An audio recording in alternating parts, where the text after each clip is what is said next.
As a surgical oncologist, one of my main job is to incorporate my practice in the management of a cancer patient. I typically will quarterback a patient's care with the other treating physicians. Staging of the cancer helps determine the appropriate treatment for the patient. Ideally, an early stage cancer will require surgical resection as their first step in their management.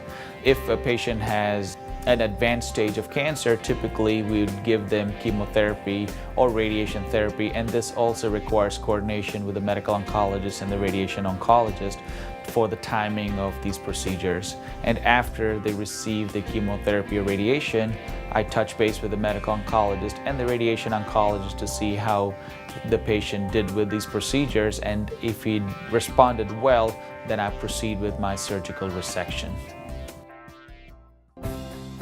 After surgical resection, the patient typically will follow up with me in the office, and I talk to them about their cancer. I would also review the pathology with them, and I would also establish what the next step of treatment will be.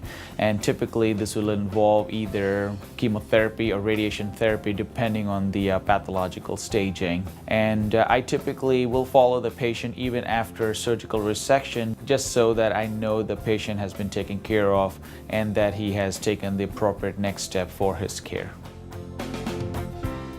As a surgical oncologist, and more so as a physician, I feel that I have played a vital part in a patient's care, especially in this difficult time when they're diagnosed with cancer. I feel that I have done everything possible to make sure that the patient has had a great outcome from his surgery and also from his cancer. This is the reason why I like to coordinate a patient's care with the other physicians so we can have a comprehensive approach of cancer care.